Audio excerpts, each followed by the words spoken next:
सभी को सुप्रभात। आज मैं मुंशी प्रेमचंद जी के लेखक परिचय और उनके द्वारा रचित ईदगाह रचना पर विस्तार से प्रकाश डालूंगा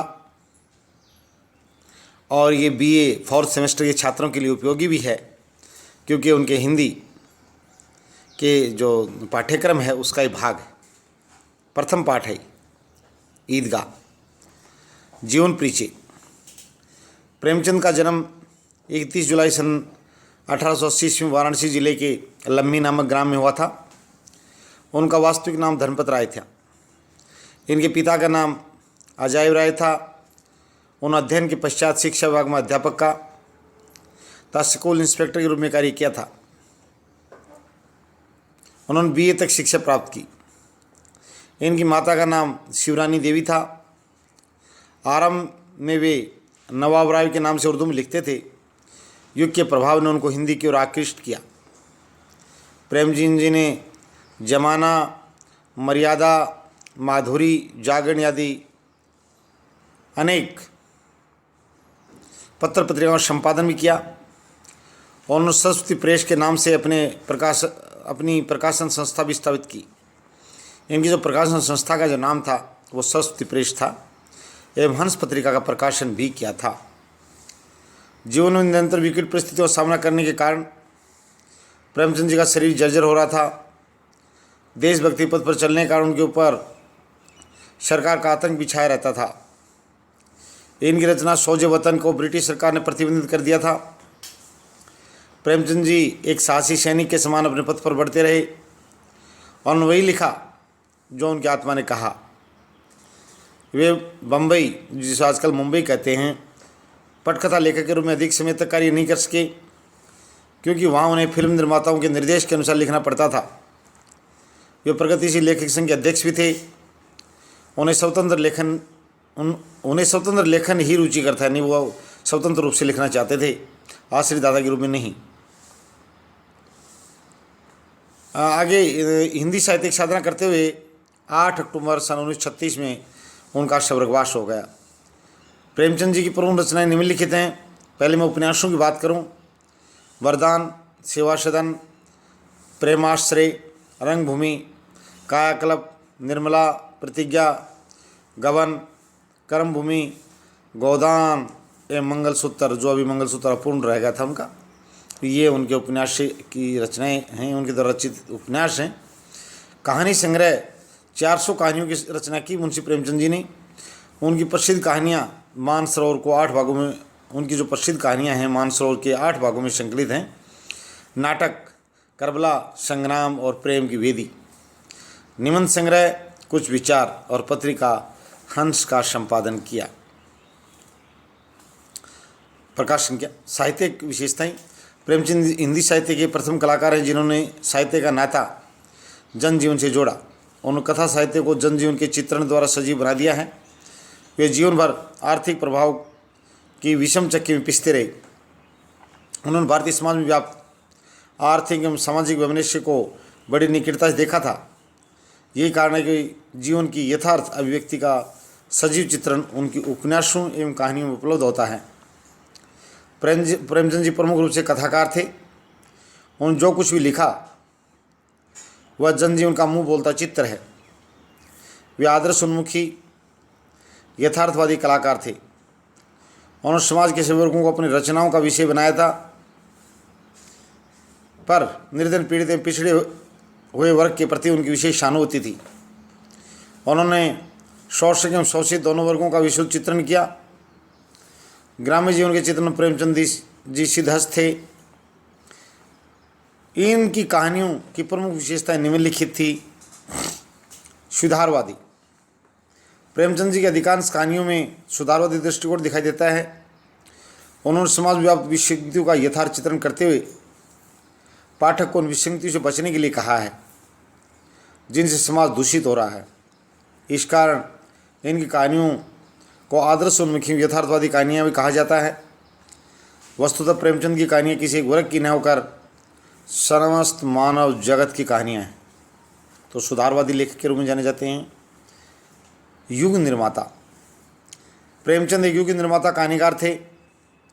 उन्होंने जीवन के सामाजिक, राजनीतिक, पारिवारिक, आर्थिक, धार्मिक आदि विभिन्न पक्षों में स्थितियों पर अपनी कहानियाँ आधारित की थी। कहानियों में यथार्थ चित्रण करते हुए उन्होंने विभिन्न सामाजिक कुरीतियों एवं विसंगतियों के उन्मूलन एवं परिष्कार का प्रयास किया था। इनकी कहानियों में दलित वर्ग के प्रति सहानुभूति का स्वर सुनाई देता है। इनमें समाज के निम्न वर्ग के लोगों का यथार्थ एवं मार्मिक चित्रण प्राप्त होता है। गांधीवादी विचारधारा। प्रेमचंद ने गांधी जी के आंदोलन से प्रभावित होकर अपनी नौकरी से त्यागपत्र दे दिया था। इस कारण इनकी कहानियों पर गांधी जी की विचारधारा का भी स्पष्ट प्रभाव दिखाई देता है। उन्होंने अपनी कहानियों में मानव मनोभावों का मनोवैज्ञानिक धरातल पर विश्लेषण किया है। बड़े भाई साहब कहानी के पात्रों की मानसिक स्थिति का विश्लेषण भी इस दृष्टि से किया गया है। इनकी कहानियों के पात्र आम आदमी का प्रतिनिधित्व करने के कारण अत्यंत सजीव तथा हमारे अपने ही प्रतिरूप प्रतीत होते हैं। इनके पात्र समस्त मानवीय गुणों और गुणों से युक्त होने के कारण अत्यंत वास्तविक हैं। तो गांधी विचारधारा प्रभावी दृष्टिगोचर होता है। यथार्थ उन्मुख आदर्शवाद। यथार्थोन्मुख आदर्शवाद की भी प्रेमचंद जी कहानियों में समाहित है। प्रेमचंद जी की अधिकांश कहानियों में सुधारवादी एवं आदर्शवादी दृष्टिकोण दिखाई देता है। उन्होंने समाज में व्याप्त विसंगतियों का यथार्थ चित्रण करते हुए पाठक को उन विसंगतियों से बचने के लिए कहा है जिनसे समाज दूषित हो रहा है। इस कारण की कहानियों को आदर्श उन्मुखी एवं यथार्थवादी कहानियाँ भी कहा जाता है। वस्तुतः प्रेमचंद की कहानियाँ किसी एक वर्ग की न होकर समस्त मानव जगत की कहानियाँ हैं। भाषा शैली, जो पांचवा बिंदु है, भाषा शैली। प्रेमचंद की कहानियों की भाषा शैली अत्यंत सहज, सरल, स्वाभाविक तथा भाव अभिव्यक्ति में सक्षम है। इन्होंने अपनी भाषा में हिंदी के तत्सम प्रधान शब्दों के अतिरिक्त उर्दू, अंग्रेजी आदि भाषाओं के लोक प्रचलित शब्दों का भरपूर प्रयोग किया है। मुहावरों के प्रयोग से इनकी भाषा में सजीवता एवं प्रवाहम्यता आ गई है। इनकी कहानियों में मुख्य रूप से वर्णनात्मक शैली के दर्शन होते हैं। कुछ कहानियाँ इन्होंने आत्म कथात्मक शैली में भी लिखी है, जैसे बड़े भाई साहब और नशा। ये इन्होंने आत्म कथात्मक शैली के रूप में भी ये दोनों कहानियाँ लिखी हैं। ईदगाह कहानी भाषा शैली की दृष्टि से मुंशी प्रेमचंद की अन्य रचनाओं की भांति उच्च कोटि की रचना है। ईदगाह भाषा पूर्णतः पात्रानुकूल है। कहानी के आरंभ में लेखक ने काव्यात्मक भाषा के प्रयोग से ईद के त्यौहार का खुशनुमा वातावरण प्रस्तुत किया है। रमजान के पूरे 30 दिन, 30 रोज़ों के बाद ईद आई है। कितना मनोहर, कितना सुहावना प्रभाव है। वृक्षों पर कुछ हरियाली है, खेतों में कुछ अजीब रौनक है, आसमान पर कुछ अजीब लालिमा है। आज का सूर्य देखो कितना प्यारा, कितना शीतल है, मानो संसार को ईद की बधाई दे रहा है। लेखक ने सामान्य बोलचाल के शब्दों के साथ साथ तत्सम शब्दावली के प्रयोजन, सामग्री, शास्त्रार्थ, आघात, आतंकित, मोहित, प्रास जैसे शब्दों का भरपूर प्रयोग किया गया है। पात्रों की दृष्टि से गाँव में प्रचलित शब्दों जैसे अब्बा जान, अम्मी जान, अल्लाह, मियाँ, नियामतें, अठन्नी, जिन्नात, कनिष्ठी, बिल, जाजिम, सिजदे, हिंडोला, गुड़कियाँ का प्रयोग यथास्थान उचित रूप से किया गया है। गांव से मेले में जाने के लिए जब लोग निकलते हैं तो उनके साथ चल रहे बच्चों की हरकतों को लेखक ने बाल मनोविज्ञान के अनुसार सहज चित्रण किया है।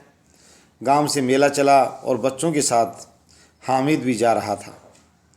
कभी सब के सब दौड़कर आगे निकल जाते हैं, फिर किसी पेड़ के नीचे खड़े होकर साथ वाले का इंतजार करते, ये लोग क्यों इतने धीरे धीरे चल रहे हैं। हामिद के पैरों में तो जैसे पर लग गए हैं।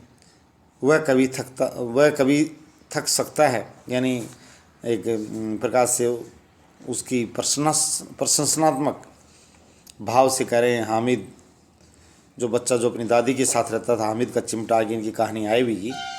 मुंशी प्रेमचंद जी ने हामिद के अपनी दादी के प्रति बड़ी श्रद्धा व्यक्त की, उस कहानी को लिखा है। आगे बताऊँगा। हामिद का चिमटा प्रसिद्ध है। कहानी की शैली मुख्य रूप से वर्णनात्मक है, किंतु संवादों के द्वारा कहानी में रोचकता तथा गति का समावेश हो गया है। संवाद संक्षिप्त, चुस्त, पात्रानुकूलता सहज है। जैसे दुकानदार और हामिद का वार्तालाप। हामिद ने दुकानदार से पूछा, चिमटा कितने का है? दुकानदार ने उसकी ओर देखा और कोई आदमी साथ में देखकर कहा, तुम्हारे काम का नहीं है जी। बिकाऊ है कि नहीं? बिकाऊ क्यों नहीं है? यहाँ क्यों लाद लाए हैं? तो बताते क्यों नहीं कि कितने पैसे का है? 6 पैसे लगेंगे। हामिद का दिल बैठ गया। ठीक ठीक बताओ। ठीक ठीक 5 पैसे लगेंगे, लेना हो तो लो, नहीं चलते बनो। हामिद ने कलेजा मजबूत करके कहा, 3 पैसे लोगे? इस प्रकार स्पष्ट है मुंशी प्रेमचंद की भाषा शैली अत्यंत सहज, भावपूर्ण तथा प्रवाहमयी है। कहानी का सार प्रतिपाद्य। मुंशी प्रेमचंद द्वारा रचित कहानी ईदगाह में ईद के अवसर पर होने वाली चहल पहल के अतिरिक्त एक बच्चे के हृदय में अपनी दादी के लिए विद्यमान अपार प्रेम का मार्मिक चित्रण किया गया है, जो मेले में जाकर कुछ खाने पीने के स्थान पर अपनी दादी के लिए लोहे का चिमटा लेकर आता है, क्योंकि रोटी बनाते समय दादी का हाथ प्राय जल जाता था। रमज़ान के 30 रोज़ों के बाद ईद का दिन आया था। गांव में बहुत चहल पहल थी, तब सभी ईदगाह जाने की तैयारी कर रहे थे। कोई अपने कपड़े जूते ठीक कर रहा था, तो कोई बैलों को सानी पानी दे रहा था, क्योंकि ईदगाह से लौटते लौटते दोपहर हो सकती थी। लड़कों में ईदगाह जाने का बहुत उत्साह था। महमूद तानी लड़के बार बार अपने पैसे गिन रहे थे, जिनसे उन्होंने ईद के अवसर पर लगने वाले मेले में से अपने अपने मनपसंद वस्तु खरीदनी थी। हामिद भी बहुत प्रसन्न था। वह गरीब दुबला पतला सा लड़का था तथा वह अपनी दादी अमीना के पास रहता था। उसके पाँव में जूते नहीं थे तथा सिर पर एक पुरानी टोपी थी। उसके पास मेले में खर्च करने के लिए 3 पैसे थे। अमीना को चिंता थी कि वह अकेला कैसे 3 कोस पैदल चलकर मेले में जाएगा। इस पर हामिद दादी को ये कहकर तसल्ली देता है कि अन्य लोगों के साथ चला जाएगा तो सबसे पहले लौट आएगा। गांव के सभी लड़कों के साथ हंसते खेलते हामिद शहर पहुंचा। पहले अदालत, कॉलेज, क्लब, घर आदि की बड़ी बड़ी इमारतें आई, फिर हलवाई की दुकानें और फिर घने इमली के वृक्षों की छाया के नीचे ईदगाह दिखाई दिया, जहाँ रोजेदारों की एक के बाद एक पंक्तियाँ लगी हुई थी। वहाँ अमीर गरीब का कोई भेदभाव नहीं था। सब मिलकर एक साथ सिजदे में झुक रहे थे और फिर एक ही साथ खड़े हो जाते थे। भाईचारे का बहुत ही सुंदर दृश्य वहाँ उपस्थित था। नमाज के बाद सब आपस में गले मिले थे। बच्चे मिठाई और खिलौने की दुकानों की ओर गए। वहीं हिंडोला भी था, जिस पर 1 पैसा देकर 25 चक्रों का आनंद लूटने का अवसर मिलता था। महमूद, मोहसिन, नूरे और शम्मी ने चक्रों का मज़ा लिया, परंतु हामिद दूर खड़ा देखता रहा। वह अपने 3 पैसों में से 1 पैसा व्यर्थ के चक्कर खाने के लिए खर्च नहीं करना चाहता था। बच्चे खिलौने दुकान से सिपाही, भिश्ती, वकील आदि खरीदते हैं, पर हामिद को इन मिट्टी खिलौनों को लेने को रुचि नहीं थी, क्योंकि ये गिरते ही चकनाचूर हो जाते हैं।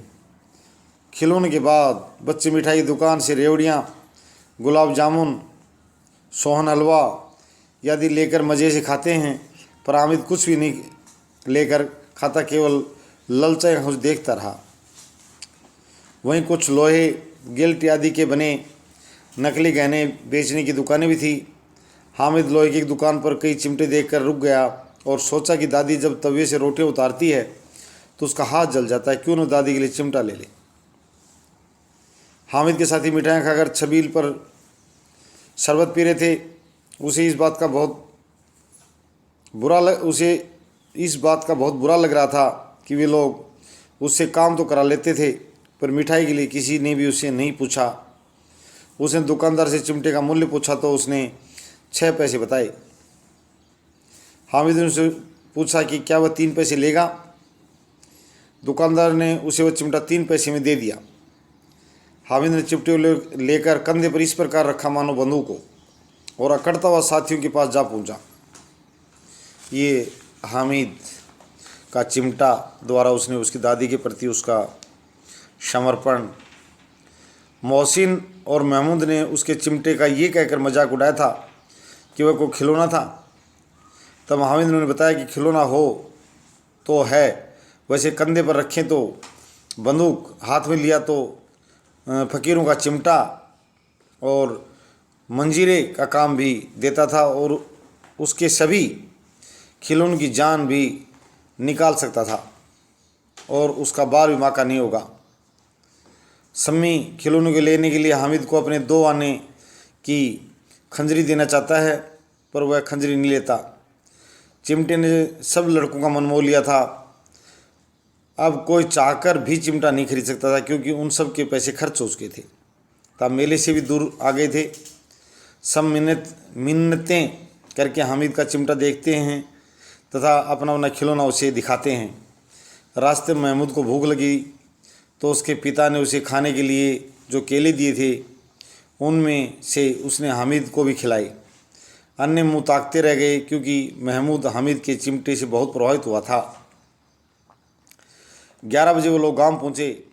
मोहसिन की बहन ने उसके हाथ में बिस्ती छीन लिया और खुशी से जैसे ही वह उछली तो बिस्ती उसके हाथ से छूटकर नीचे गिरा और टूट गया। नूरे का वकील मिट्टी मिल गया।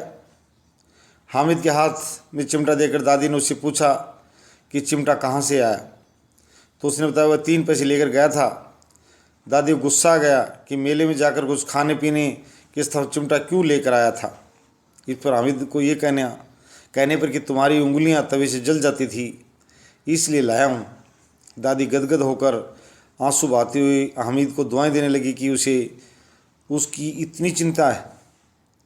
आपसी स्नेह और लगाव की सच्ची परिभाषा यह है कि प्राणी को अपने सुखों की कम और अपनों के कष्ट की चिंता सदा अधिक होती है। धन्यवाद।